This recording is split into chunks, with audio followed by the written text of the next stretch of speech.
Do lado de Flávio, primeiro que a gente tem eles dois como dois agentes da política, né? São pessoas que já estão na política. O pai do Flávio Bolsonaro foi presidente da República. Lula já está aí caminhando para o quarto mandato, se ganhar, né? Caso ganhe, para uma quarta gestão.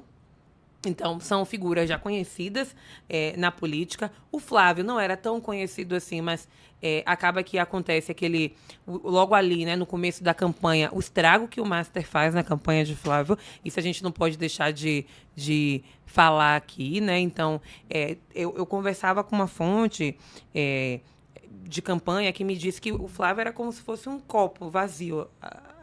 E quando que você vai enchendo ali, né, os candidatos, tem o Lula, e você já sabe as questões do Lula, né, o eleitor, né? E você sabe a força do A Lula. força do Lula, exatamente. E aí tem o Flávio, e o Flávio as pessoas estavam ali enchendo ainda. Não, será que ele é moderado? Ele é igual ao pai? E aí, quando veio o Master, passo a associar também nesse copinho, se a gente puder falar assim, essa questão da corrupção, né? Então, a gente tem aí eles lideram aí as maiores rejeições, mesmo sendo candidatos os mais competitivos, porque eles são figuras conhecidas da política já, e também porque estão associados a escândalo de corrupção. O Flávio com o Master, Lula agora com Lulinha em seu assessor. O Marcola, ex-chefe de gabinete do presidente Lula, que está na mira da PF. Lulinha também, filho do presidente Lula. Então, são pessoas muito próximas do presidente, que estão aí com nomes, né, citados em escândalos de corrupção. Vocês podem acompanhar, inclusive, mais informações no portal Metrópolis. A gente vem mostrando isso lá no portal. Mas eu queria saber a sua opinião sobre isso, sobre essa rejeição deles ainda estarem aparecer tão em alta assim, né?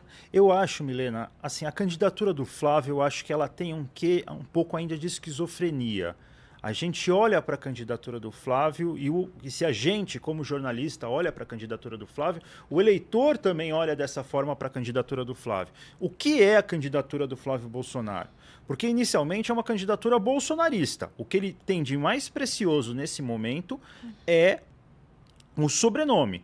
Eu sou filho do ex-presidente Jair Bolsonaro, que é uma liderança política de direita que surge ali por volta de 2015, com mais força. Antes era um deputado de baixo clero. Em 2015 ele aparece, né, se propondo, colocando o seu nome à presidência e que passa os anos seguintes construindo essa candidatura que é bem sucedida em 2018.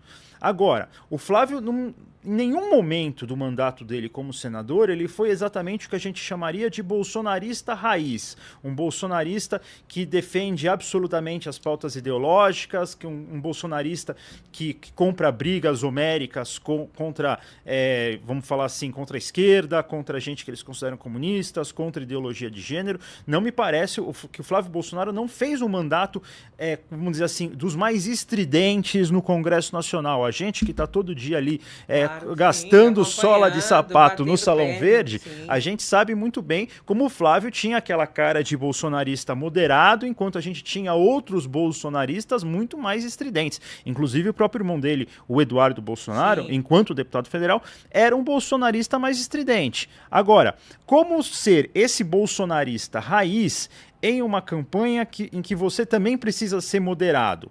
Em uma campanha em que você tentou, ao longo de toda a pré-campanha, ser moderado para atrair o Centrão, você não consegue atrair o Centrão. E você entra na campanha eleitoral com essa imagem de tentei e não consegui, ao mesmo tempo que você não consegue ser radical o suficiente para falar com esse eleitorado bolsonarista raiz. Vamos falar assim. Sim. Então, a campanha do Flávio Bolsonaro vai ter ali um pouco mais de um mês, né, um pouco mais de 40 dias para definir qual é o tom que ele quer adotar. O tom que eu tenho sentido da campanha do Flávio Bolsonaro ainda é um tom mais ao centro. É uma campanha que, se você olha para outros nomes de centro, do centrão, que estão competindo nas eleições, são campanhas parecidas. Prega um liberalismo econômico em certa medida, pega um conservadorismo nos costumes ali, mas de uma forma muito mais moderada do que fazia Jair Bolsonaro, do que uma forma mais moderada do que faz Eduardo Bolsonaro lá dos Estados Unidos.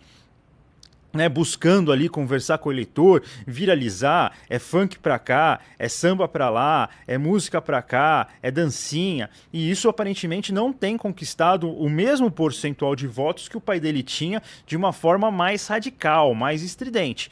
Pelo lado do Lula, o Lula eu acho que ele está trabalhando com o número que ele tem. 47% dos votos, juntando só votos válidos, sim, talvez seja suficiente para resolver a parada em primeiro turno. Por mais que ninguém na campanha do PT, nos bastidores, esteja cantando vitória antes da hora, sim. Né? Você que conversa tão bem com os petistas, conversa com tanta gente ligada à campanha do presidente Lula, sabe que assim, eles estão trabalhando, claro, para tentar vencer o quanto antes, mas sabem das dificuldades. Agora, 47 é um patamar bastante interessante para primeiro turno, 47% dos votos válidos é um número bastante forte. Como a gente falou, o Lula conseguiu reunir todos os partidos de esquerda no primeiro turno de uma forma bastante inédita na política brasileira. Geralmente ele tinha, tanto ele quanto Dilma Rousseff nas eleições de 2010, 2014, teve oposição à esquerda.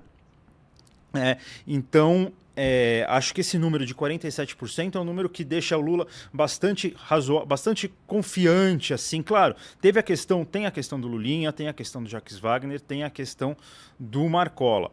Agora, o quanto isso também é responsável por, assim, trazer o Flávio Bolsonaro mais para perto do Lula, eu acho que é uma coisa que a gente tem que analisar a pesquisa de uma forma muito mais próxima. Eu ainda, a própria campanha do presidente Lula coloca, olha, a gente entende que esses menos 4 pontos percentuais, né, foi uma questão relacionada ao Lulinha, foi uma questão relacionada ao Marcola e foi relacionada ao escândalo do Master que envolveu Jacques Wagner. Mas o meu sentimento, conversando com as pessoas, vendo as redes sociais, vendo nas ruas, é que os escândalos de corrupção não são o que impactam esse número. Talvez o que impacte muito mais esse número seja o que você falou, questões de rejeição. Ou seja, temos um eleitorado grande ligado ao Lula rejeitando Flávio Bolsonaro e um eleitorado de Flávio Bolsonaro rejeitando o Lula. Eu acho que esse é um ponto principal para essa eleição que vai definir justamente quem vai conseguir levar o Palácio do Planalto pelos próximos 4 anos, Milena. Exatamente.